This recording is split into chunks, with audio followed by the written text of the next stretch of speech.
성산효대학원 대학교 석박사 과정에 등록하신 학생 여러분, 환영하고 축복합니다. 여러분 어려우시죠? 온 국민이 다 어려워합니다. 물론 저도 어렵습니다. 코로나19 바이러스 전염병으로 인해서 온 국민이 많은 어려움을 당하고 있습니다. 우리 학교도 평년 같으면 개강일이 이미 지난 시간입니다. 교육부의 방침에 따라 부득이하게 유튜브 동영상을 통해 자가 학습을 하게 되었습니다. 코로나19로 인해 어려움을 겪고 있는 많은 분들께 위로와 격려의 말씀을 드립니다. 특히 치료와 방역 활동에 매진하고 있는 의료진과 응급요원, 봉사자 여러분들께도 무한한 격려와 존경심을 보냅니다. 우리 성산여대학원 대학교 학생 여러분, 어려운 환경에서도 학업과 연구에 더욱 열중하는 마음과 자세로 코로나19를 이겨낼 수 있기를 기도합니다.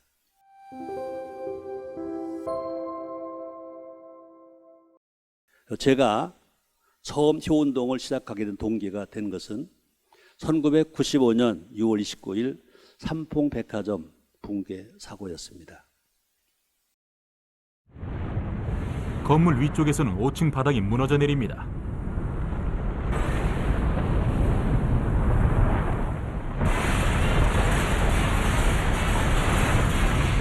쏟아져 내린 콘크리트는 아래층을 차례대로 무너뜨렸고 건물은 지하 4층까지 완전히 주저앉았습니다.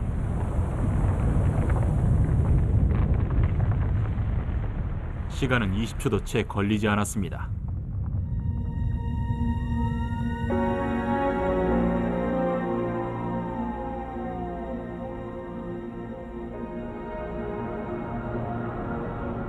이제 삼풍백화점의 북쪽 건물 전체는 부서진 콘크리트와 철골이 뒤엉킨 잔해 더미로 변했고 구획의 반이 사라졌습니다.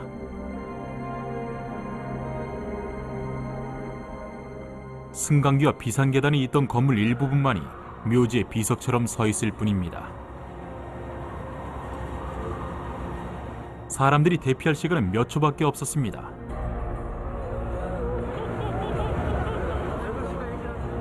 지상 5계층에 있던 수백 명이 목숨을 잃었습니다.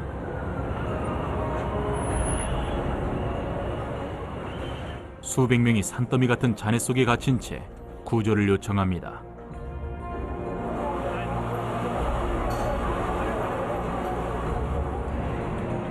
지하의 상황은 아무도 알지 못했습니다.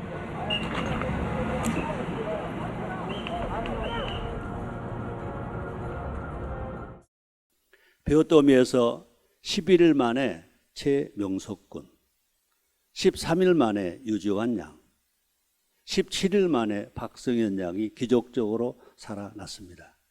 저는 그들이 모두 다 기독교인일 거라고 생각했습니다. 근데 그들은 기독교인도 아니고 다른 종교인도 아니었습니다.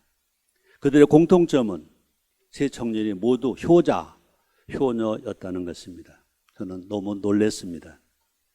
저는 목사입니다.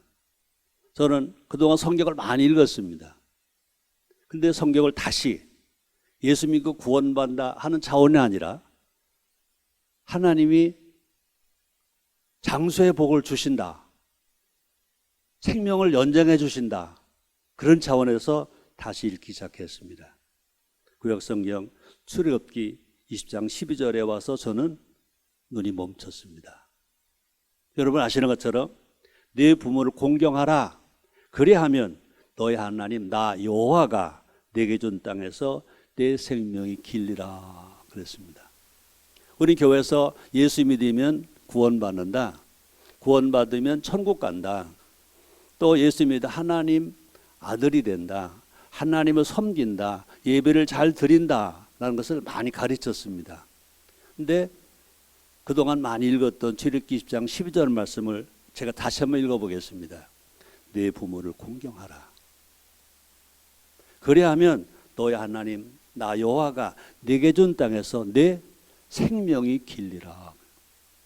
하나님을 섬겨라는 신앙을 잘 가르쳐 준 한국교회, 저도 그랬습니다. 근데 강하게 네 부모를 공경하라. 물론 저는 목사이기 때문에 이제 부모 공경 설교를 했죠.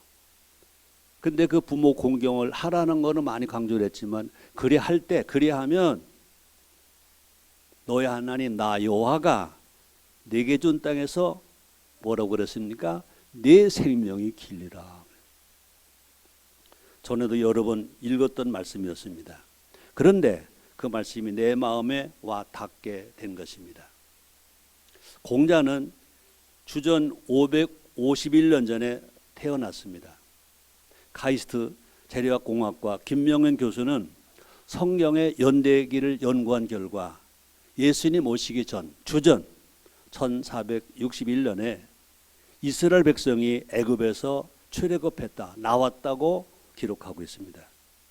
그러므로 공자가 태어나기 910년 전에 하나님은 모세에게 십계명을 통해서 효를 명령하신 것입니다.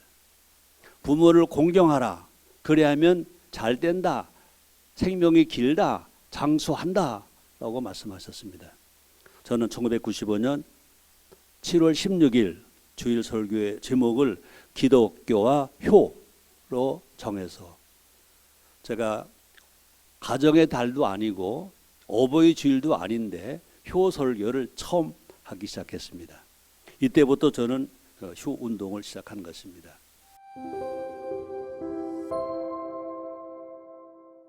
한국에는 세계가 부러워하는 두 가지가 있습니다. 그 중에 하나가 뭐냐? 효 정신과 가족 제도입니다. 여러분 잘 아시는 것처럼 영국의 역사학자 아놀드 토인비는 말했습니다. 효 사상은 인류를 위한 가장 위대한 사상이다. 효 사상과 경로 사상 그리고 가족 제도를 영원히 보존하자 그랬습니다.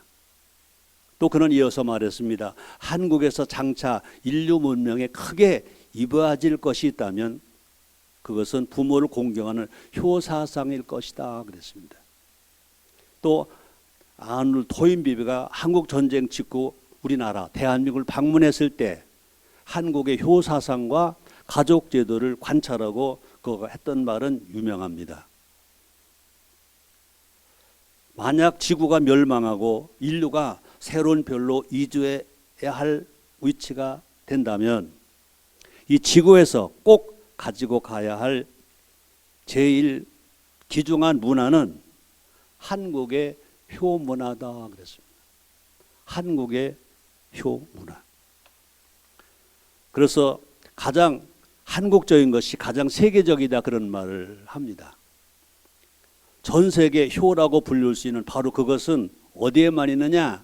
한국에만 있습니다. 우리가 말하는 효는 중국에도 없고 일본에도 없고 어느 나라도 없습니다. 한국에만 있습니다. 불고기를 용어로 뭐라고 그래요? 불고기라고 합니다. 김치는 용어로 뭡니까? 김치입니다. 태권도는 용어로 뭡니까? 태권도입니다. 그러므로 효는 어떻게 표기해야 될까? 그냥 효입니다.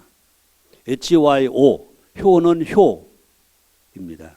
그래서 저는 효를 HYO, 즉 Harmony of Young and Old라고 표기하기 시작했습니다. 효는 젊은 세대와 노년 세대가 하모니하는 것입니다. 효는 젊은 세대와 노년 세대가 어우러져서 함께 더불어 사는 것입니다. 저는 효가 살아야 나라가 산다 라고 외쳤습니다. 나라의 흥망은 국민의 정신에 달려 있다고 봅니다. 인도의 사상가 깐디는 유명한 말 한 것 여러분 잘 아실 것입니다. 7대 망국론을 주장했습니다. 첫째, 원칙 없는 정치. 두 번째, 도덕 없는 기업. 세 번째, 노동 없는 재물. 네 번째, 인격 없는 교육.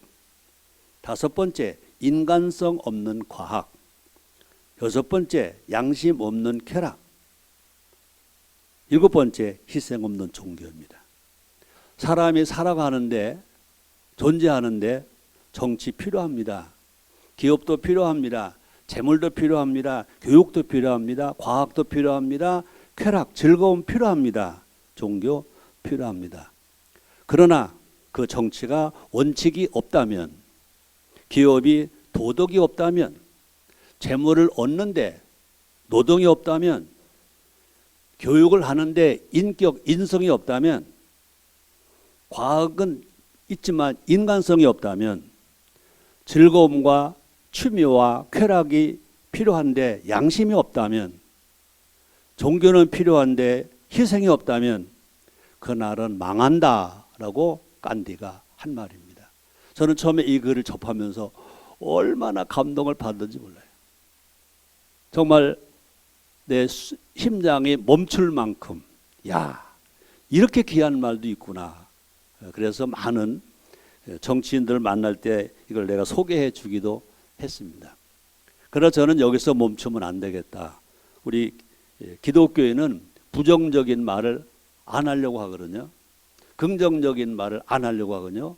없다, 안 된다, 그 말보다는 이제 긍정적인 말로 바꿨습니다. 그걸 바꾸고 보니까 이게 망국론이 아니라 흥국론이 되더라고요. 그래서 저는 7대 흥국론을 주장했습니다. 첫째, 원칙 있는 정치. 두 번째, 도덕 있는 기업. 세 번째, 노동 있는 재물. 네 번째, 인격 있는 교육. 인성 있는 교육입니다. 그 다음에 다섯 번째, 인간성 있는 과학. 여섯 번째입니다. 양심 있는 쾌락. 양심 있는 취미. 양심 있는 즐거움입니다. 그 다음에 일곱 번째, 희생 있는 종교. 그러므로 없는 것을 있는 거로 딱 바꾸고 나니까 이것은 망국론이 아니라 뭐냐? 이건 흥국론이다. 정말 나라가 흥하려면 어떻게 해야 될까? 아주 간단합니다. 정치하는 사람은 원칙 있는 정치를 해야 됩니다. 또 기업하는 사람은 도덕 있는 기업을 해야 됩니다. 또 돈 벌고 이제 노동자들은 재물 얻기 위해서 땀 흘리고 일하는 그런 노동이 있어야 됩니다. 또 교육은 인격, 인간성이 있어야 됩니다. 과학은 마찬가지입니다. 또 사람들 가질 수 있는 인간성 있는 그런 과학이 되야 될 것입니다. 쾌락, 즐거움, 취미 필요합니다. 거기는 뭐가 있어야 됩니까? 양심이 있어야 된다는 겁니다. 종교, 우리 기독교인입니다. 좋습니다. 정말로 종교가 얼마나 중요한지, 국가, 어느 국가이든지 종교를 인정하지 않은 공산주의 국가는 있지만 종교를 인정한다면 종교가 중요하기 때문에 종교세가 없습니다. 그만큼 종교가 중요합니다. 그러나 그 종교가 기독교를 포함해서 희생이 없다면 간디는 나라를 망하게 한다. 그러므로 흥하는 나라가 되려면 종교가 희생하면 된다는 것입니다. 또 하모니 운동은 정신운동이다라는 말을 저는 많이 애치기 시작했습니다. 21세기는 물질 문명을 근간으로 하는 산업 사회였다면 이제 우리는 21세기를 삽니다. 21세기는 정신 문명이 지배하는 정신 사회여야 될 것입니다. 저는 그런 말을 합니다. 20세기의 물질 문명은 시작은 좋았습니다. 자유도 좋았습니다. 그런데 그것이 100여 년 흘러다 보니까 갈등을 가져왔다. 지역 간 갈등, 세대 간 갈등, 계층 간 갈등, 또뿐 아닙니다. 문화 간 갈등이 왔습니다. 21세기 정신 문명은 어떻게 해야 될까? 이제 화합하는 하모니 문화가 되어야 될 것입니다. 그래서 지역 간에, 계층 간에, 세대 간에, 문화 간에 하모니를 지향하는 것입니다. 물질과 정신이 균형과 하모니를 이루어야 된다는 것입니다. 과학과 인문이 소통해야 합니다. 또 나라와 민족이 화해해야 합니다. 또 사람과 자연이 상생해야 됩니다. 그래서는 하모니는 어떻게 또 표현하고 싶으면 하모니는 절대로 치우침이 없다. 하모니는 빠지지도 않는 균형과 조화이다. 이 하모니는 무엇으로 가능하냐? 이것은요, 하나된 마음, 하나의 마음일 것입니다. 저는 그런 말을 씁니다. 우리는 피스, 평화라는 말을 씁니다. 저는 피스를 넘어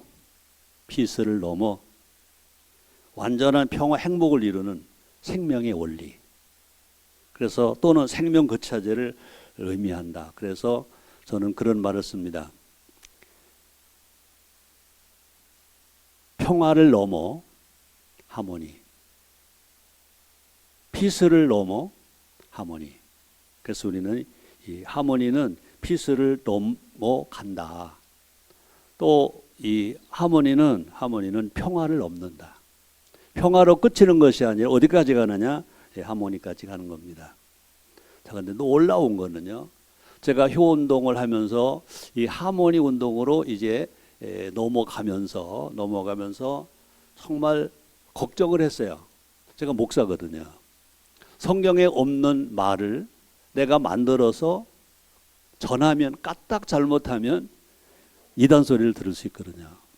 그래서 제가 이 하모니라는 말을 꼭 필요해서 해야 되는데도 불구하고 성경에서 과연 목사가 이 말 해야 되느냐? 물론 음악하는 사람들은 이제 하모니 오케스트라, 뭐 뉴욕 필 하모니 오케스트라, 음악하는 사람들은 이 하모니를 많이 말합니다. 미술하는 사람들은 잘 모르, 조화라는 말을 많이 쓸 겁니다. 근데 목사가 효하면서 하모니, H와요 효하면서 하모니, H는 하모니, Y는 영, O는 올드, 하모니 업 영의 놀드, 이 말 하면서 너무 좋다. 이거야말로 필요한 거다. 근데 과연 목사가 이 말을 해도 되는가? 그러고 있었습니다. 자, 그럼 놀랍게도 성경에 하모니가 있었다는 것입니다. 내가 하모니 운동하고 한 6, 7년쯤 됐을 때예요. 그때 제가 아들 목사가 미국에서 공부하고 있는데 방학 때 성경을 하나 새로 사가지고 왔더라고요. 이 성경은 미국에서 번역된 지 몇 년 안 되는데 상당히 품위 있는 성경으로 이것이 정평이 나 있습니다.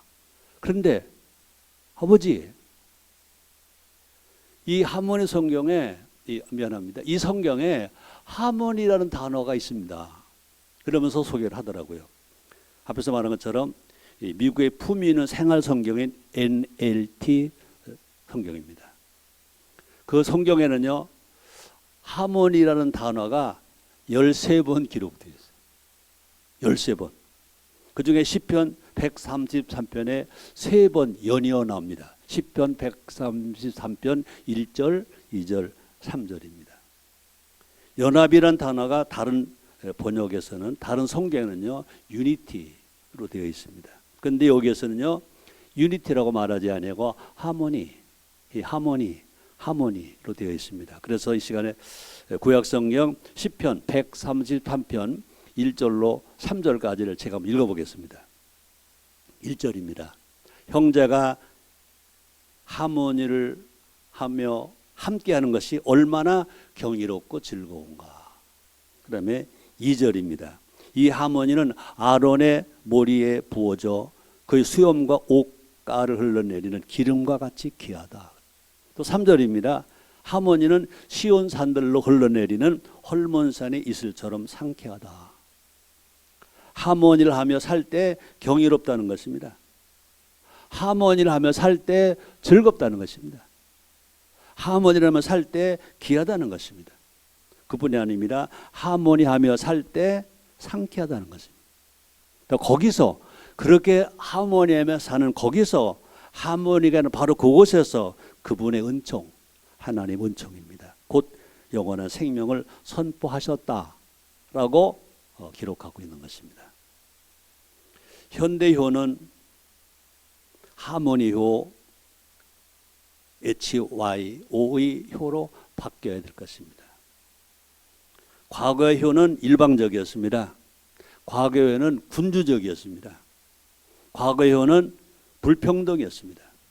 또 과거의 효는요, 가족 이기주의가 되었습니다. 양반 쌍놈으로 갈라지기도 합니다. 또 과거에는요, 여성이 무시됐습니다. 과거에는요, 어린이가 소외되었습니다. 그러나 하모니의 효는 쌍방적이다, 상호적이다, 관계적이다, 평등이다. 그래서 이 하모니 효는요, 윗사람은 아랫사람을 사랑하고 내리사랑입니다. 아랫사람은 윗사람을 공경하는 것입니다. 경외하는 것입니다. 그래서 저는 진정한 이 시대의 현대의 효는 애경의 효가 되어야 된다. 위에서 아랫사람을 사랑하고 아랫사람은 윗사람을 공경하고, 하나님은 인간을 사랑하고 사랑하시고 인간은 그 하나님을 경외하고, 부모와 스승은 자녀와 제자를 사랑하고 또 자녀와 제자는 그 부모와 스승을 공경하고, 부부간에 사랑하고 또 존경하고, 이런 애경의 사회가 될 때 이것이 진정한 우리가 지향해야 할 효라는 말을 씁니다. 중국 고대 유가의 경전인 예기에 부자자효라는 말이 있습니다. 또 성경에 신약 성경입니다. 에베소 6장 4절에 보면요, 아비들아 너희 자녀들을 노엽게 하지 말고 오직 주의 교양과 훈계로 양육하라, 이렇게 말씀하십니다. 저는 이 하모니 효는 또 좋은 것이 많은데 그 중에 하나가 뭐냐, 삼통할 수 있다. 하모니의 효는 삼통할 수 있다. 세 가지가 통합니다. 첫째는 통교적이다, 두 번째 통시적이다, 세 번째 통념적이다. 그렇습니다. 통교적입니다. 어떤 종교에서도 효가 있습니다. 불교의 부모 은경 중에서는 부모에 대한 감사와 효성을 표현하고 있습니다. 그뿐이 아닙니다. 효는 통시적이다. 효는 과거와 현재, 구세대와 또 신세대, 아버지 세대와 아들 세대, 할아버지 세대와 손자 세대 모두가 소통할 수 있다. 그래서 오래된 것들과 새로운 것들을 연결해 주는 것이 뭐냐, 그것이 효다. 또 저는 통념적이다 그랬습니다. 효는 어떤 국가 체제에나 효가 다 있습니다. 이슬람 국가에도 효가 있습니다. 불교 국가에도 효가 있습니다. 힌두교 국가에도 효가 있습니다. 공산주의 국가에도 효가 있습니다. 사회주의 국가에도 효가 있습니다. 물론 자유민주주의에 효가 있습니다. 그러므로 효는 누구나 지향하는 보편적 가치다. 보편적 가치다. 그래서 효는 모두가 소통할 수 있다. 종교 간도 소통할 수 있다. 세대 간도 소통할 수 있다. 이념 간도 소통할 수 있다. 우리나라가 지금 불평등이 많고 어려움이 많습니다. 그러나 한 가지 참 다행한 것은 종교의 갈등이 없다는 겁니다. 만약에 우리가 정치가 갈등하고 노사가 갈등하고 세대가 갈등하고 지역이 갈등하는데, 만약에 기독교, 불교, 천주교, 원불교 이 종교 간의 갈등이 있었다면 아마 대한민국은 존재하지 못했을 것입니다.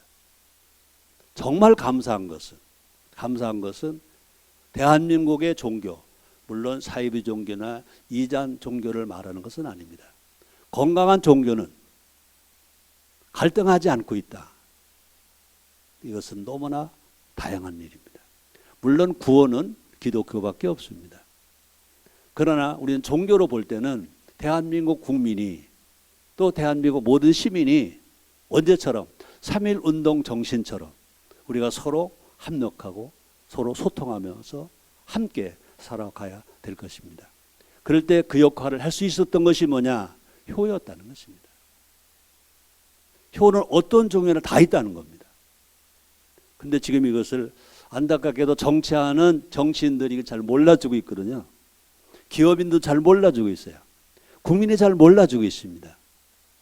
그러나 많은 종교가 있지만 갈등 없이 우리가 나라를 사랑하고 국민을 사랑하고 국가 의무를 다하고 있다는 것은 정말로 전 세계에 자랑할 수 있는 것입니다.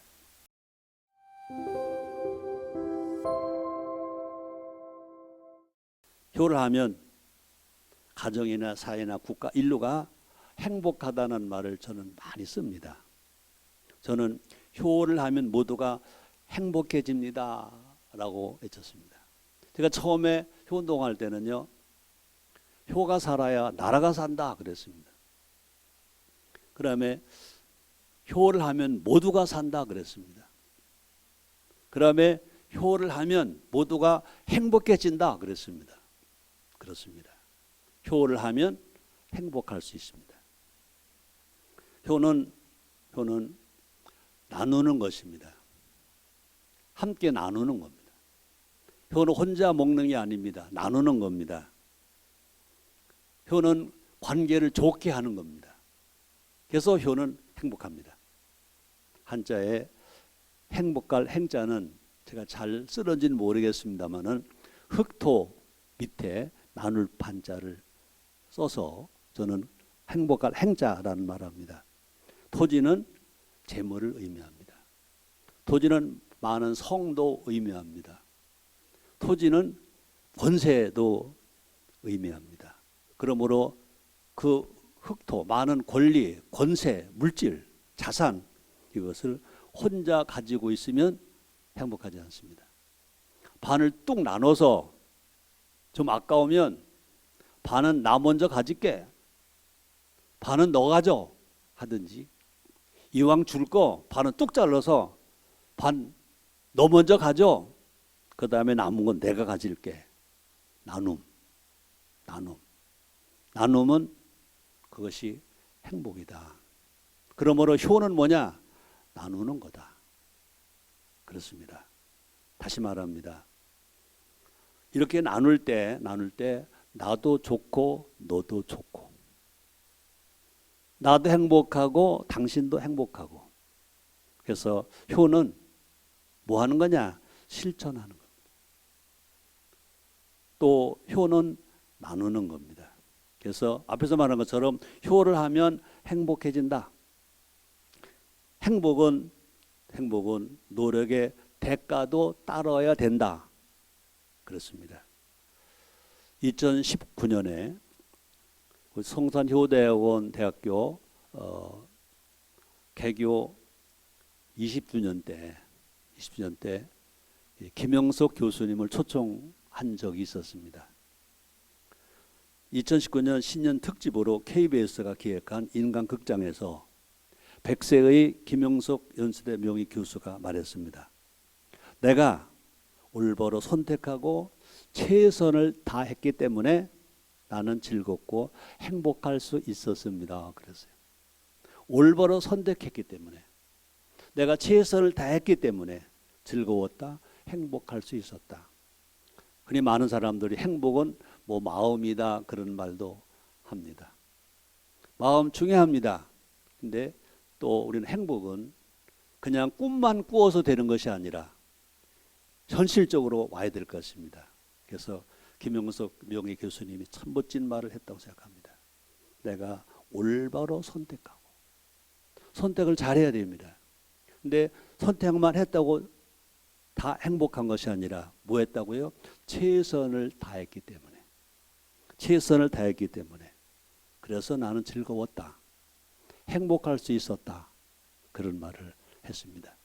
우리는 2002년 한일 월드컵 때 상암 경기장에 크게 외쳤던 그 소리가 있습니다. 꿈은 이루어집니다. 그랬어요. 그래서 그 꿈이 있어서 한일 월드컵 4강에 진입할 수가 있었습니다. 꿈은 이루어집니다. 근데 꿈이 다 이루어지면 일상에 꿈을 안 꿀 사람이 어디 있겠어요? 절대로 꿈은 필요합니다. 꿈은 이루어집니다. 그러나 꿈은 누구에게 이루어지느냐? 김연아 선수가 한 말을 저는 지금도 너무 감동 있게 가지고 있습니다. 꿈을 꾸고 노력하면 이루어집니다. 와, 꿈은 이루어집니다 하는 말은 일반적이었다면 꿈을 크게 꾸고 노력하면 이루어집니다 한 김연아 선수의 말은 실질적이다. 교회가 꿈꾸라고 말합니다. 학교에서 꿈꾸라고 말합니다. 근데 그 꿈을 꿨다가 성공한 사람이 많으냐, 무너진 사람 많으냐, 무너진 훨씬 많을 겁니다. 어떻게 가르쳐 줘야 되느냐? 꿈을 꿨느냐? 올바른 꿈을 꿔라. 올바른 꿈을 꿨느냐? 노력하라. 땀 흘려라. 일하라 하고 교회가 가르쳐 줘야 될 것입니다. 나는 지금도 김연아 선수가 한 말, 꿈을 꾸고 노력하면 이루어집니다. 이 말이 너무나 감동적인 것입니다. 또 김영석 교수가 이런 말합니다. 만약 누군가가 저에게 행복하냐고 물어보면 저는 나름대로 이 이상의 인생을 살 수 없으니 행복합니다 라고 말할 것 같습니다. 그러니까 김영석 교수는 100세를 사셨습니다. 그때. 근데 자기가 살아온 것이 자기가 최선을 다해왔다. 자기가 살아온 것보다 더 잘 살 수가 없다. 그렇기 때문에 나는 행복합니다 라고 자기는 말할 것 같다. 그런 말을 김영석 교수가 하신 것입니다. 그렇습니다. 자, 그런데 효를 실천해야 되는데 효의 실천 어디서부터냐? 그런 말합니다. 효의 실천은 가정에서부터 시작되어야 한다. 효의 시작은 어디냐? 가정. 효가 제일 먼저 실천되어야 될 때가 어디냐? 가정입니다. 가정. 명심보감에 나오는 말입니다. 자요 쌍친낙이요 가와 만사성이라 그랬습니다. 자식이 부모에게 효하면 양부모가 즐겁고, 양부모가 즐거우면 가정이 화목하고, 가정이 화목하면 만 가지가 이루어진다. 그렇게 말할 수 있을 것입니다. 또 저는 효심이 애국자를 만든다 그런 말합니다. 효심이 애국자를 만든다. 예부터 효문에서 충신이 나온다 그랬어요. 효 가정에서 충신이 나온다 그랬습니다. 그래서 쓰기를 충효라는 말을 많이 쓰는데 저는 충효라는 말을 쓰지 않습니다. 그냥 효라고만 합니다. 효하면 그 다음에 충한다. 저는 그렇게 보고 있습니다. 아마 여러분들 아시는 분 아실 것이고 저 청년 때 이야기입니다. 1965년입니다. 이스라엘은 1965년 6월 5일부터 6일간 6일 전쟁을 치렀습니다.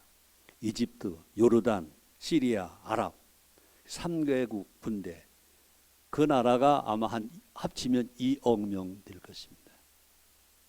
근데 이스라엘 나라는 300만이라고 하지만 한 600만 정도는 됐을 것으로 합니다. 600만 이스라엘과 그때 300만이로 뉴스가 나왔습니다. 300만 이스라엘과 아랍의 2억이 싸웠습니다. 6일간 싸웠습니다. 누가 이겼습니까? 이스라엘이 이겼습니다. 대단한 다이안 장군, 그죠? 한쪽 눈이 없어서 이 애꾸는 다이안 장군으로 유명합니다. 당시에 세계에 흩어져 있던 이스라엘 청년들이 가자 예루살렘으로, 가자 시온으로 돌아가 전쟁에 참여해서 300만 이스라엘 군과 2억의 아랍 군대가 6일간 싸워서 이스라엘이 이겼습니다. 그런데 청년들이 전쟁에 참여하게 된 동기가 애국심인지 알았습니다. 이스라엘 나라는 나라를 사랑하는 애국심이 있다. 애국심이 있다로 알았습니다. 그렇게 그때도 아마 박정희 정부였죠. 그렇게 가르쳐 줬습니다. 근데 나중에 알고 보니까 애국심 때문에가 먼저가 아니라 가족을 내가 지킨다. 내 가족을 내가 지킨다. 그래서 가족을 사랑하는 효심이 먼저였다는 것입니다. 내 가족이 있는 바로 그것을 나는 지키러 가야 된다. 내 가족은 내가 지키러 간다. 그래서 자신들이 학업도 중지하고 비즈니스도 중지하고 가자 시온으로, 가자 가족을 향해서 내 가정으로. 그 결과적으로 이제 300만이 2억의 아랍 군대를 이겼다는 것입니다. 근데 그 귀한 역사의 기록은 우리나라에도 있습니다. 백제가 망할 때입니다. 백제의 마지막 장군, 계백장군, 황산벌 전투에서 마지막 그가 애치는 겁니다. 아시죠? 그걸 애치기 전에 자기는 자기 가족을 자기 스스로 목숨을 다 끊어서 죽게 합니다. 왜? 적군에게 수치를 당치 않게 하겠다. 그러면서 이제 5천 명의 결사대를 만들었습니다. 황산벌에서 계백장군이 이렇게 외칩니다. 저는 아마 MBC에선가 텔레비전 이 방송 나오는 걸 보고요. 첫날에 이 마지막 말이 첫날 나오더라고요. 계백장군이 이렇게 말합니다. 명심하라. 오늘만큼은 백제가 아닌 오직 고향에 있는 가족들을 향해 싸우라. 너의 부모님과 자녀와 형제들 그리고 아내와 자식들 위해서 싸워주기 바란다. 죽지 마라. 반드시 살아 돌아가라. 계백장군이 황산벌에서 이 말한 겁니다. 지금은 나라를 위해 싸우지 말아라. 내 가족을 지키기 위해서 싸워라. 유명한 말을 하더라고요. 저는 얼마나 그때요. 실제로 그 텔레비전을 보면서요. 얼마나 감동을 받는지 몰라요. 내가 소리를 내서 엉엉 울었어요. 엉엉 울었어요. 우린 그뿐이 아닙니다. 우리 신라시대로 가봅니다. 세석 5개를 통해 전해오는 화랑도의 정신도 효정실이 있습니다. 신라의 화랑도 정신 1. 사군 이충 충성으로 임금을 섬긴다. 2. 사친이호 효도로서 어버이를 섬긴다. 교이신 믿음으로서 벗을 사귄다. 4입니다. 임전무태 싸움에서는 물러남이 없다. 5번째입니다. 살생유택 산 것을 죽이면은 가림이 있다. 사친이호. 화랑정신에서 사친이호를 가르쳤습니다. 효도로서 어버이를 섬긴다. 앞에서 말했습니다. 하나님도 하나님은 섬겨라 그러지 아니하시고 네 부모를 공경하라. 대인계명 첫 계명을 말씀했습니다. 화랑 세속 5계에도 사친이요 효도로서 어버이를 섬긴다. 근데 지금 자유가 있는 대한민국, 인권이 있는 대한민국, 그런데 과연 이 나라 정부나 학교나 교회가 부모를 공경하라, 부모에게 효해야 된다 라고 하는 지도자가 얼마나 있는지 나는 다른 사람 얘기하기 전에 목사입니다.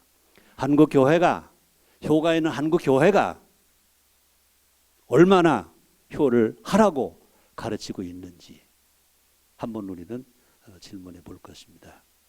그뿐이 아닙니다. 저는 이순신 장군을 되게 좋아하거든요.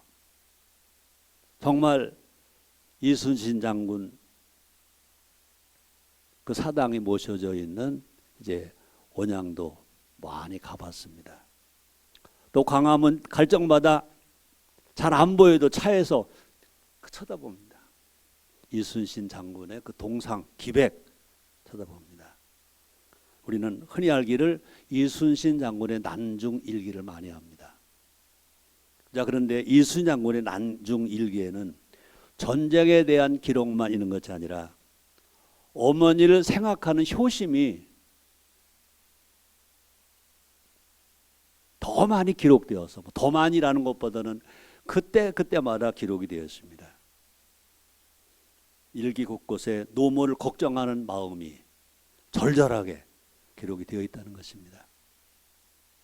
그분도 이스라엘의 젊은이들이 가족을 지키러 아랍 전쟁에 뛰어든 것 같은 그런 정신이 누구에게 우리가 존경하는 이순신 장군에게 있다는 것입니다. 그래서 다산 정량곡은요, 이순신의 난중 일기를 읽고 자신의 소감을 이렇게 기록했습니다. 이순신 장군의 일기를 보니 어머니를 그리워서 밤낮으로 애쓰고 지성으로 슬퍼했음이 사람들을 감동시킬 만하다. 지도자는 뭐가 있어야 됩니까? 감정이 있어야 되고, 지도자는요 남을 감동시킬 수 있어야 될 것입니다. 이순신 장군이 이처럼 존경받는 애국자, 또 힘 있는 장군이 될 수 있었던 것은 그 마음속에 뭐가 있었냐? 어머니를 사랑하는 애절한 효심이 있었다는 것을 우리가 알아야 하지 않겠는가. 저는 1995년부터 효가 살아야 나라가 산다는 확신을 바탕으로 효운동을 시작했다는 말을 다시 말씀드립니다. 제가 효운동을 하다 보니까 뭐가 필요하냐? 효운동을 하려다 보니까 뭐가 필요하냐? 효의 지도자가 필요합니다. 그동안의 효는 유교의 효, 불교의 효, 왕족의 효, 군조의 효, 그런 효였습니다. 그런 효가 아니라 현대를 살리는 효, 정말 성경에 있는 효, 그 효를 우리가 살리기 위해서는 누가 필요하냐? 효 지도자가 필요한 겁니다. 때마침 1996년 7월 31일 대한민국 교육법이 개혁이 됐습니다. 김영삼 대통령 임기 때인 것입니다. 단설대학과 대학원을 세울 수 있게 된 것입니다. 한 학과 가지고, 한 대학원을 가지고 대학원 대학교를 세울 수 있게 된 것입니다. 그래서 1997년 12월 5일에 우리 성산효대학원대학교도, 학교법인 성산학원도 거기에 참여해서 등록 신청을 해서 그때 제1차 연례 14 대학원 대학교가 설립될 때 제1호로 우리도 학교 설립 허가를 받았습니다. 그래서 올해로 성산효 대학원 대학교는 개교 23주년이 됩니다.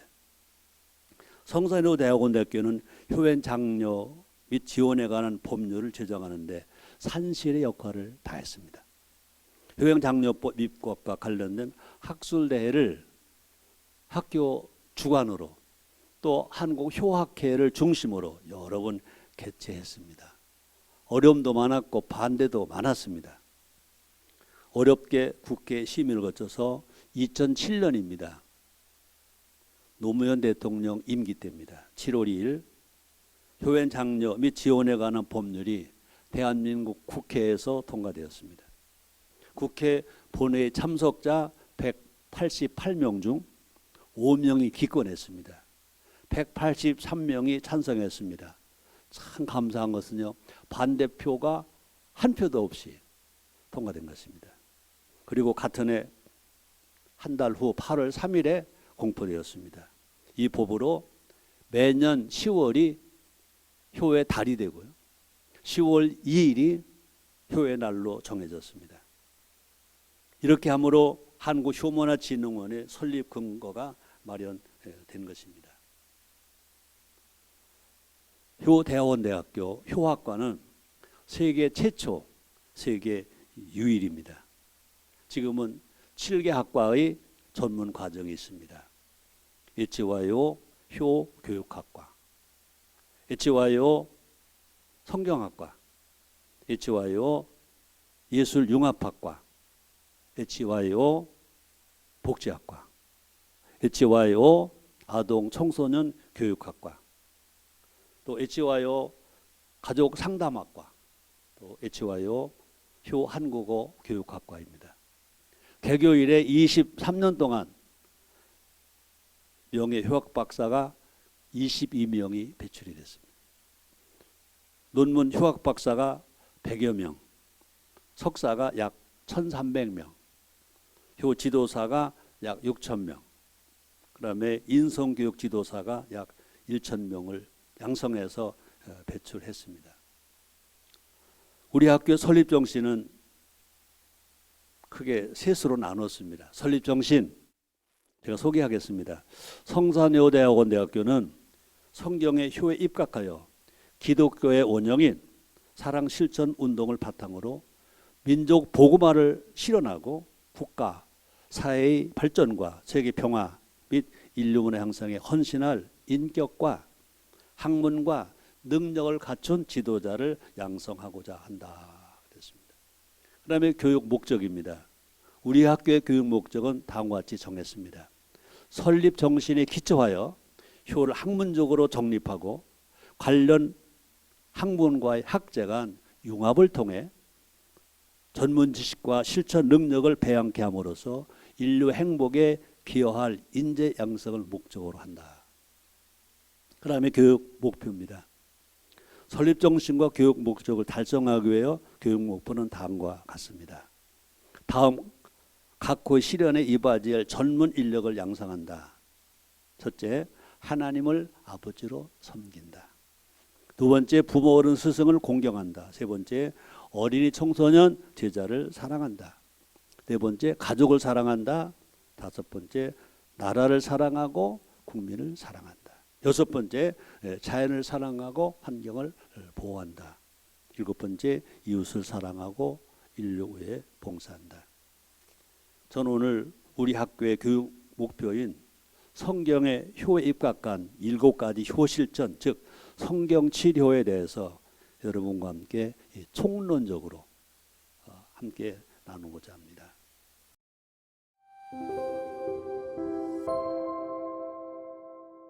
성경 치료가 우리 학교의 교육 목표라는 말을 앞에서 했습니다.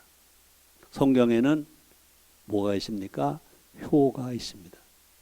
성경에는 부모를 공경하라 라고만 표시가 된 것이 아니라, 기록된 것이 아니라, 번역된 것이 아니라 효라는 말로 번역이 되어 있습니다. 신약성경입니다. 디모데전서 5장 4절입니다. 디모데전서, 디모데후서는 바울 서신이고 목회 서신입니다. 바울이 제자 디모데에게 목회는 이렇게 하는 거다. 그러고 편지를 써서 가르친 성경이 목회 서신입니다. 디모데전서 5장 4절을 제가 읽어드리겠습니다. 만일 어떤 과부에게 자녀나 손자들이 있거든 저희로 먼저 집에서 효를 행하여 부모에게 보답하기를 배우게 하라. 이것이 하나님 앞에 받으실 만한 것이니라.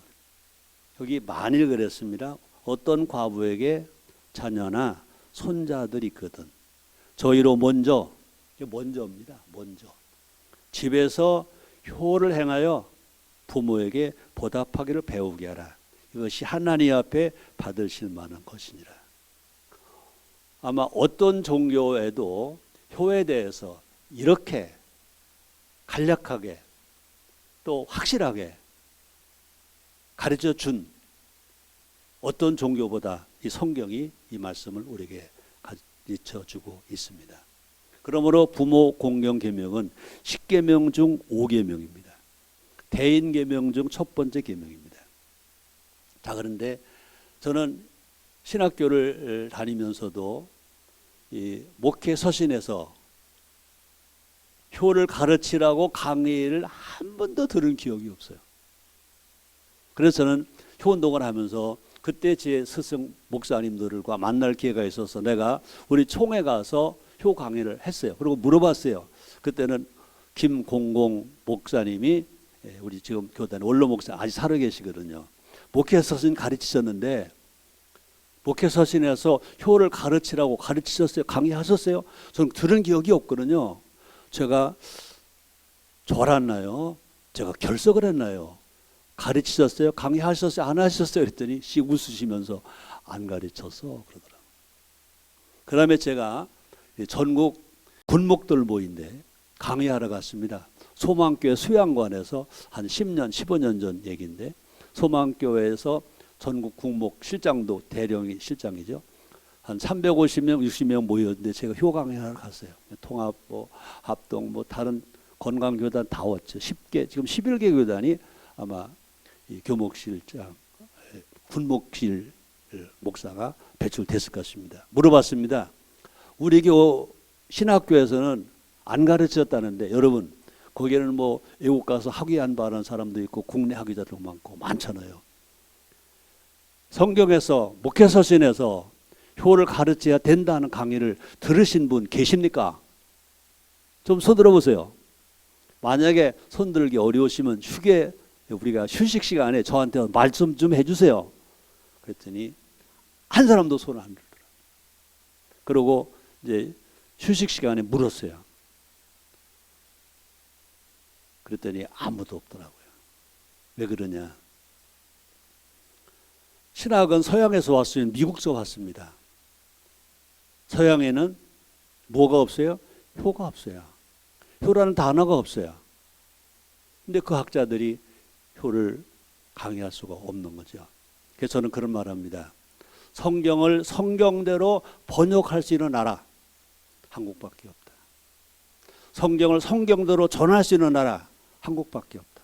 한글과 한국어가 성경을 성경대로 우리가 번역할 수 있고 우리는 말할 수 있다. 하나님은 아버지거든요. 우리는 아버지는 아버지입니다. 미국에서는 아버지를 보고 유라고도 합니다. 우리는 아버지는 아버지지 아버지가 유가 될 수가 없습니다. 하나님은 아버지입니다. 한 분밖에 안 계신 아버지입니다. 그러므로 정말로 이 한국의 교회들이 한국의 신학자들이 일을 해야 되는데 그걸 신학자들이 못하니까 성산효대학원교회 우리 교수님들이 일을 잘 맡아서 잘 해주면 좋겠다. 또 이왕역에서 나온 말 중에 성경에는 이방인의 제사는 귀신에게 하는 것이다로 되어 있습니다. 그죠? 근데 우리는 제사와 고사가 구분되어 있습니다. 외국에는 다 제사입니다. 그죠? 우린 제사가 있고 고사가 있습니다. 자기 사업 잘 되려고 농사 잘 되려고 고기 잘 잡으려고 지내는 제사는 제사가 아니라 그건 고사입니다. 돼지 대가리라고 그래야 되나 돼지 머리라고 그래야 되나 놓고 절합니다. 그거는 고사입니다. 그러나 조상에게 드리는 제사 부모에게 드리는 제사는 그건 고사가 아닙니다. 제사입니다. 그러므로 성경을 번역할 때 고사와 제사를 구분해서만이라도 번역을 했다면 한국교회가 처음에 초창기 그렇게 핍박을 안 받았을 겁니다. 이런 얘기를 제가 오카노 목사님 살아계실 때 오카노 목사님, 오정현 목사님, 김윤중 목사님 다 같이 우리가 한국 미래 포럼을 할 때거든요. 이 말을 했더니 이동원 목사님이 그러더라고. 무릎을 탁 치면서 목사님 말씀 듣고 보니까 맞네요. 제사와 고사가 구분되어 있는데 왜 우리는 다 고사를 제사라고 번역을 해서 우리 초창기 우리 선배님들이 어려움을 당했구나 그런 말들을 하더라고요. 자, 그런데요. 마르틴 루터는 뭐라고 말했냐면요. 부모는 세상에서 하나님의 대리자이다. 우리는 부모님을 하나님 다음으로 높여야 한다는 말을 종교개혁자 마르틴 루터가 한 말입니다. 또 칼빈은 이런 말했습니다. 10계명의 첫째 판이 천부 하나님 아버지 효도법이라고 하면 제5계명은 친부 효도법이라 할 수 있다 그랬습니다. 그러나 칼바르트는요. 부모는 하나님의 대표자요 하나님의 대리자이다 라는 말을 했습니다.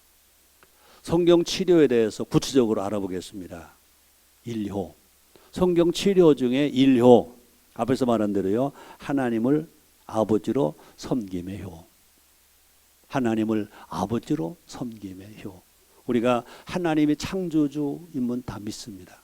우리 피조물임을 믿습니다. 하나님을 섬긴다는 말을 다 합니다. 한국교회가. 자, 그런데 더 중요한 것은 하나님을 섬기는 것이 아니라 창조주로 섬기는 것이 아니라 하나님을 아버지로 섬기는 것입니다. 예수를 믿으면 특권이 구원받았다? 맞습니다. 천국 가다? 맞습니다. 그러나 나는 예수 믿고 최고의 특권이 뭐냐? 하나님의 아들이 되는 겁니다. 천국 가는 게 더 중요한 것이 하나님 아들이 되는 겁니다. 더뿐 아니라 하나님을 아버지로 부를 수 있는 자격을 얻게 되는 겁니다. 그리고 우리는 하나님을 섬기는 것으로 끝날 것이 아니라 하나님을 아버지로 섬긴다. 신약성경 갈라디아서 4장 6절에 보면 너희가 아들인 거로 하나님의 아들의 영을 우리 마음 가운데 보내사 아버지라 부르게 하셨느니라. 예수를 성령이 우리에게 임하면 예수를 주로 시인합니다. 성령이 우리에게 임하면 하나님을 아버지로 부른다 했습니다. 예수님의 영이시고 하나님의 신이 성령이 임하지 아니하시면 누구도 예수를 주라고 시인할 수 없다 그랬습니다. 하나님을 아버지로 부를 수 없다 그랬습니다. 그러므로 우리가 예수님을 구세주로 고백해서 구원받는 것과 또 하나님을 아버지로 부른다는 것, 이것은 구원받은 사람의 최고의 특권인 것입니다. 다시 말합니다. 예수를 믿으면 하나님은 우리 아버지이시고 우리는 그 하나님의 아들입니다. 다시 말합니다. 창조주와 피조물의 관계가 불변하듯이 하나님 아버지와 하나님의 아들의 관계도 불변합니다. 변하는 것이 원칙이 아니라 불변하는 것이 원칙입니다. 하나님을 아버지로 섬기는 것은 말고 불변의 법칙이고 우리가 누릴 수 있는 최고의 은혜, 최고의 복이 하나님을 아버지로 섬긴다는 겁니다. 저는 유교 가정에서 태어났습니다. 고향이 충청도거든요. 서자는 부모 제사 못 지냅니다. 서자는 조상 제사 못 지냅니다. 집에 못 들어옵니다. 근데 감사하게도 구약시대는 우리가 이방인이었지만 신약 하나님 은혜로 누구든지 예수를 믿으면 하나님을 아버지로 부른다 그랬습니다. 영접 하나님의 아들이 된다 그랬습니다. 우리는 만민의 제사장입니다. 예수를 믿으면 누구든지 하나님 앞에 예배할 수 있습니다. 제사할 수 있습니다. 특권입니다. 그러므로 하나님을 아버지로 섬긴다? 이게 얼마나 큰 은혜냐. 또 하나님을 사랑한다는 것은 성경적인 삶을 사는 것을 의미합니다. 하나님 아버지의 말씀인 성경대로 믿고 또 성경대로 살고 또 성경대로 전하고 성경대로 가르치는 것입니다. 하나님을 아버지로 섬길 때 나머지 육효도 할 수 있습니다. 하나님을 아버지로 섬기는 인생이 복받은 인생이다. 그래서 구약성경입니다. 출애굽기 23장 25절 26절 너의 하나님 여호와를 섬기라. 그리하면 여호와가 너 양식과 물에 복을 내리고 너희 중에 병을 제하리니 네 나라에 낙태하는 자가 없고 잉태치 못하는 자가 없을 것이라. 내가 너희 날수를 채우리라. 하나님을 섬겨라. 그리하면 제가 효운동하면서 그리하면이라는 글자가 내 눈에 크게 들어온 겁니다. 성경은 하나님 아버지 말씀 크게 보면 두 가지입니다. 명령과 약속입니다. 명령은 두 가지입니다. 하라는 명령과 하지 말라는 명령이 있습니다. 명령과 약속 중간에는 분명히 한글로 표시하면 네 자입니다. 그리하면 하나님을 섬겨라. 그리하면 네 부모를 공경하라. 그리하면 너희는 먼저 그 나라 그를 구하라. 그리하면 그랬습니다. 그리하면 다시 읽어봅니다. 너희 한 여호와를 섬기라. 그리하면 어떤 약속합니까? 여호와가 너희 나라 임금이 아닙니다. 세종대왕이 아닙니다. 대통령이 아닙니다. 여호와가 너희 양식과 물에 복을 내리고 그뿐이 아닙니다. 너희 중에 병을 제하리니 그뿐만이 아닙니다. 네 나라에 낙태하는 자가 없고 잉태치 못하는 자가 없을 것이라. 내가 너희 날수를 채우리라. 이렇게 말씀합니다. 1호가 뭐라고 그랬어요? 하나님을 아버지로 섬기는 효. 네, 두 번째 2호입니다. 부모, 어른, 스승, 공경의 효. 그렇습니다. 앞에서 제가 소개했습니다마는 출애굽기 20장 12절이잖아요. 네 부모를 공경하라. 그래야만 너희 하나님 나 여호와가 네게 준 땅에서 내 생명을 길리라. 하나님을 섬기는 것만 하나님 명령하지 아니하시고 내 부모, 너를 낳아준 내 부모, 너를 키워준 내 부모, 그 부모를 공경하라. 하나님께서 명령하십니다. 하나님은 부모 공경 계명을 약속에는 첫 계명으로 삼으실 정도로 중요하게 여기셨습니다. 그래서 바울이 기록했습니다. 에베소서 6장 2절입니다. 네 아버지와 어머니를 공경하라. 이것이 약속 있는 첫 계명이니. 10계명 중에 하라는 계명이 있고 하지 말라는 계명이 있습니다. 근데 대인계명 6가지 계명이 다 하라는 계명과 하지 말라는 계명입니다. 자, 그런데 계명을 주시면서 복을 약속하신 계명은 어떤 계명만입니까? 부모 공경 계명입니다. 살인하지 말라, 간음하지 말라, 도둑질하지 말라, 거짓증거하지 말라, 남의 것 탐하지 말라 하셨지만 거기는 절대로 복이 약속이 없습니다. 근데 복이 약속된 계명은 대인 계명 중에 첫 계명, 부모 공경 계명입니다. 내 부모를 공경하라. 이것이 약속에는 첫 계명이니 그랬습니다. 또 이것을 앞에 말했습니다. 구약에서 10계명에서 내 부모를 공경하라. 그래야 하면 너의 하나님 나 여호와가 내게 준 땅에서 뭐라고요? 내 생명이 길리라 그랬습니다. 자, 그런데 성경은 내 부모만 공경하는 것이 효가 아니라는 것입니다. 그래서 가족 부모만 공경하다 보면 잘못하면요 가족 이기주의가 됩니다. 내 부모뿐만 아니라 어른, 스승, 임금까지 공경을 가르칩니다. 그래서 한문에도요 군사부일체라는 말이 있습니다. 자, 그런데 더 중요한 것은 성경에 구약 성경에 레위기에 9장 32절에 이런 말이 있습니다. 너는 셋머리 앞에 일어서고 노인의 얼굴을 공경하며 네 하나님을 경외하라. 나는 여호와니라 그랬어요. 저는 이 성경 읽으면서 깜짝 놀랐어요. 순복음 목사거든요. 하나님이 먼저거든요. 근데 여기는 읽어보니까 하나님 먼저가 아니고 사람을 먼저 기록한 겁니다. 너는 셋머리 앞에 일어서 사람이잖아요.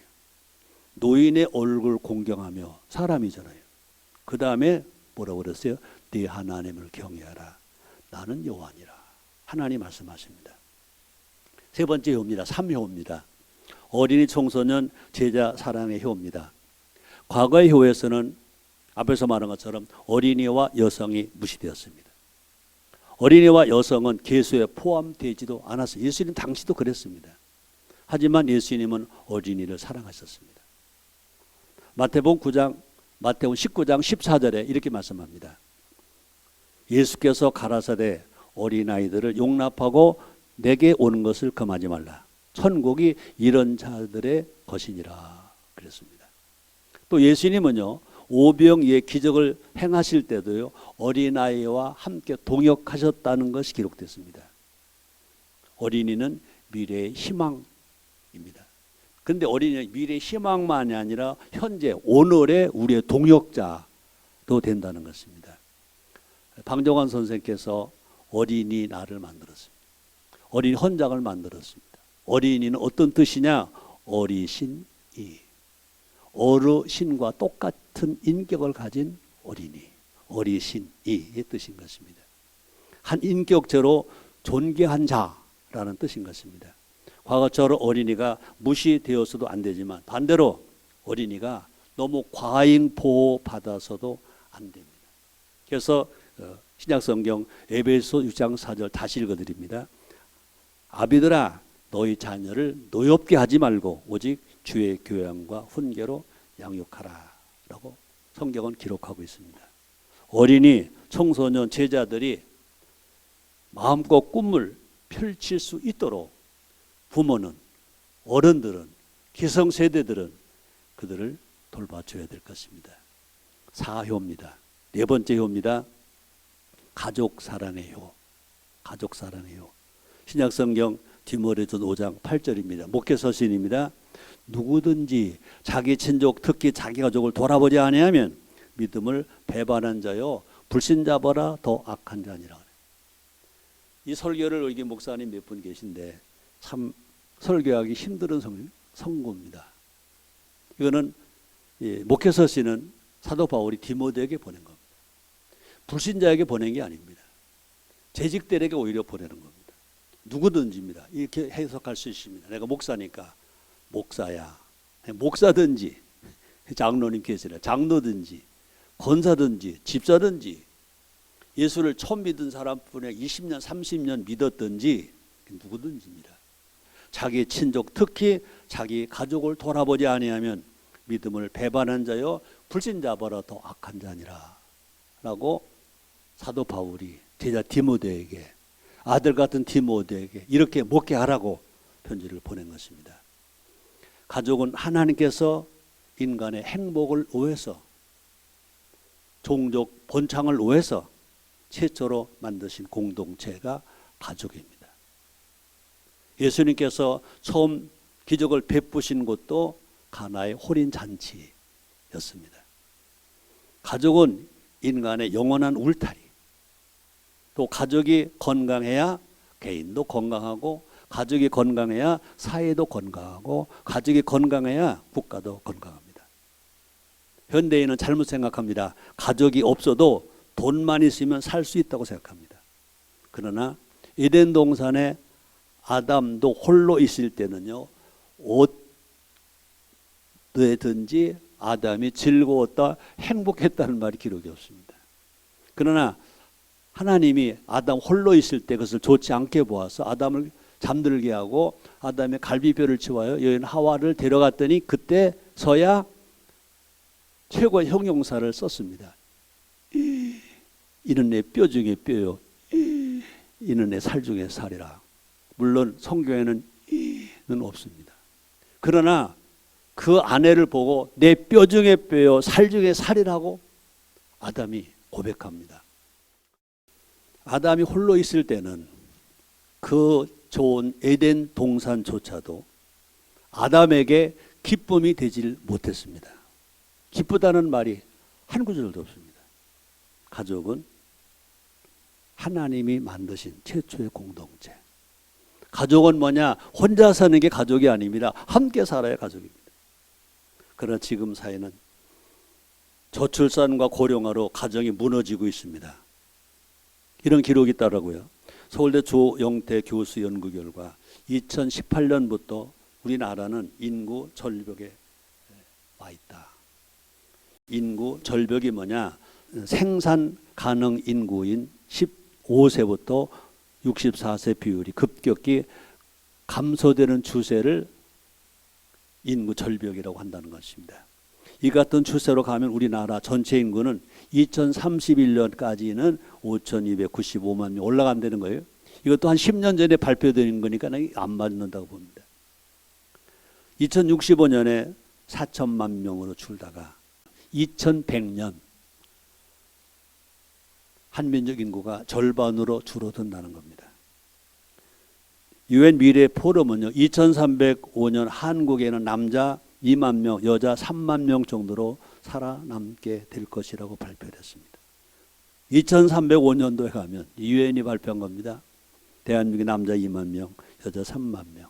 결국 2750년에는 대한민국 지구상에서 사라지게 된다는 계산이 나왔다는 겁니다. 이것은 벌써 지금 얘기가 아니거든요. 10년, 15년 전 얘기거든요. 그때 기록이거든요. 그때만 해도 아마 2.00이었을 것입니다. 아마 1.9, 지금은요 1.0이 못 되고 0.9로 갔습니다. 저는 효운동의 중점을 시작을 앞에서 말한 것처럼 출애굽기 10장 12절에서 시작됐다면 지금은 창세기 1장 28절로 바꾸어서 주장합니다. 효운동은 무슨 운동이냐? 생명운동이다. 또 효운동은 무슨 운동이냐? 출산운동이다. 생명운동이고 출산운동이다. 그래서 구약성경 창세기 1장 28절 하나님이 그들에게 복을 주시며 그들에게 이르시되 생육하고 번성하여 땅에 충만하라. 땅을 정복하라. 바다의 고기와 공중의 새와 땅에 온전한 모든 생물을 다스리라 하시니라. 하나님이 최초 인간 아담과 하와에게 그들에게 복을 주시며 그들에게 이르시되 뭐라고 그랬어요? 생육하라, 번성하라, 땅에 충만하라 그랬다는 것입니다. 다섯 번째 효는요, 나라 사랑, 국민 사랑의 효입니다. 우리는 나라가 있습니다. 우리나라는 대한민국입니다. 우리는 대한민국을 사랑해야 됩니다. 독립운동했던 분들이나 많은 정치하는 사람들이 나라를 잃어버렸을 때에 나라를 위해서 독립한 운동을 많이 했습니다. 근데 정말로 하나님의 은혜로 1945년 8월 15일 이제 독립이 됐습니다. 해방이 됐습니다.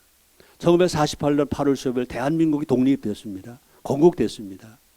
너무나 많은 정치하는 사람들이 잃어버린 나라 독립에는 애국하고 힘을 모았지만 이제 해방이 되고 건국이 된 대한민국을 사랑하는 사람이 너무나 작다는 것입니다. 대한민국 우리나라입니다. 우리나라 대한민국입니다. 우리는 다시 말합니다. 나라 있는 국민입니다. 대한민국 우리나라입니다. 우리는요, 대한민국 사랑해야 합니다.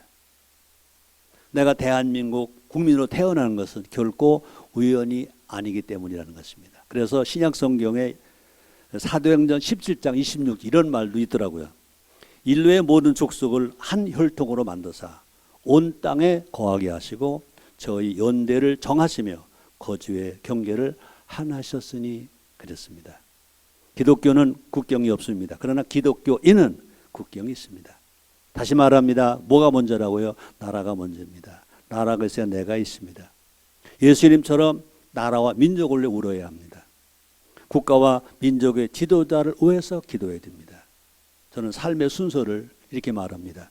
세상보다는 하나님 먼저, 나보다는 나라가 먼저, 그리고 나인 것입니다. 마태복음 6장 33절에서 예수님은 산상수훈에서 이렇게 가르치셨잖아요. 너희는 먼저 그의 나라와 그 의를 구하라. 그래야 이 모든 것을 너에게 더하시리라 그랬습니다. 국민은 나라를 사랑해야 됩니다. 국가, 정부는 국민을 사랑해야 됩니다. 국민은 4대 의무를 지켜야 됩니다. 국가는, 정부는 국가 안보, 국민 안전, 민생 경제, 국민 행복을 위해서 헌신해야 이것이 나라 사랑, 국민 사랑일 것입니다. 여섯 번째 효입니다. 6효, 자연 사랑, 환경 보호입니다. 자연은 하나님 보시기 좋았던 하나님의 피조물이에요. 에덴 동산을 지으시고 하나님 말씀하십니다. 하나님 보시기에 좋았더라. 하나님 보시기에 좋았더라. 자연은 모든 생명의 터전입니다. 인간은 자연 없이 생명을 보존할 수 없습니다. 그러므로 자연 보호는 하나님께서 인류에게 주신 명령입니다. 우리는 자연을 보호하고 육성해야 됩니다. 작은 것부터 아끼는 것이 자연 보호의 시작일 것입니다. 예수님께서 자신을 따르는 무리들 5,000명을 떡 5개 물고기 2마리로 먹이셨습니다. 맨 마지막에 또 하신 말씀이 뭡니까? 버리는 것이 없게 하라. 버리는 것이 없게 하라. 자연을 보호하기 위해서일 것입니다. 그래서 요한복음 6장 12절 예수님이 친히 말씀하셨잖아요. 저희가 배부른 후에 예수께서 저희들에게 이르시되 남은 조각을 거두고 버리는 것이 없게 하라 하심으로. 저는 이 말씀을 읽을 때마다 전 생각납니다. 초등학교 다닐 때 소풍을 갔습니다. 3시나 4시 되면 선생님이 호로락을 부르면 호로락 부릅니다. 얘들아 가자. 제일 먼저 하신 말씀이 뭡니까?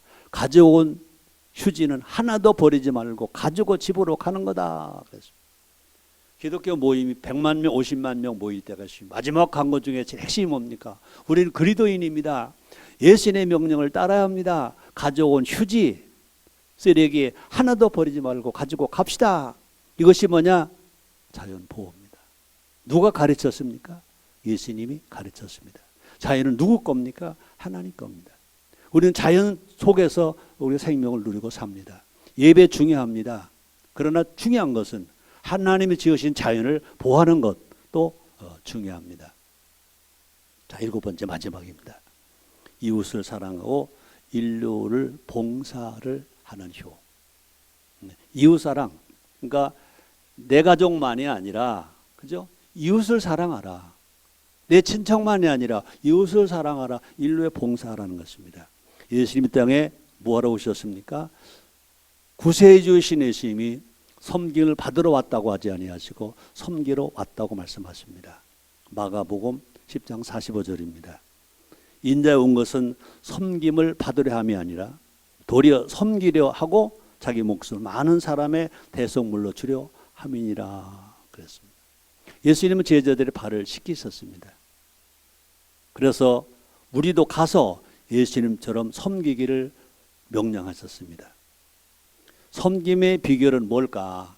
함께라고 봅니다. 저는 어느 신문 광고를 봤어요. 너무 제가 감동을 받은 광고죠.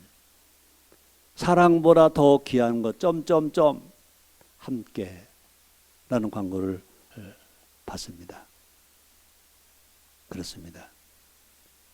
우리도 가서 누구처럼? 예수님처럼 사랑보다 더 귀한 것 점점점 함께. 우리는 함께 하는 것이 효고 함께 할 때 행복합니다. 참된 섬김은 서로의 발을 씻어줄 정도로 낮아지는 것입니다. 각자의 재능과 은사를 가지고 섬기는 것입니다. 소외되고 가난한 자를 사랑하고 도와주는 것입니다. 이것이 뭐냐? 봉사는 뭐냐? 실천이다.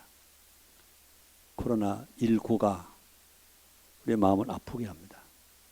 그러나 또 아픔 현장 속에서 우리가 실천하지 못하는, 우리가 정말 감동받는 그런 희생, 봉사, 섬김을 봅니다. 예수님의 산상수훈입니다. 누가복음 6장 38절. 제가 효운동하면서 이 봉사를 말하면서 이 성구를 원래도 좋아했는데 지금 더 많이 좋아합니다. 주라. 부자입니다. 주라. 그 다음에 그리하면이 들어갑니다. 그리하면. 그 다음에 약속이 너무 많습니다. 너에게 줄 것이니 곧 후이되어 누르고 흔들어 넘치도록 하여 너에게 안겨주리라. 너 헤아리는 그 헤아림으로 너희도 헤아림을 도로 받을 것이니라. 두 자입니다. 명령은 두 자입니다. 주라. 약속합니다. 그리하면 주라. 그리하면 다른 사람이 아닙니다. 너에게 줄 것이니. 언제? 곧. 어떻게? 후이되어 누르고 흔들어 넘치도록 하여 너에게 안겨주리라. 너희 헤아리는 그 헤아림으로 너희도 헤아림을 도로 받을 것이니라. 그랬습니다.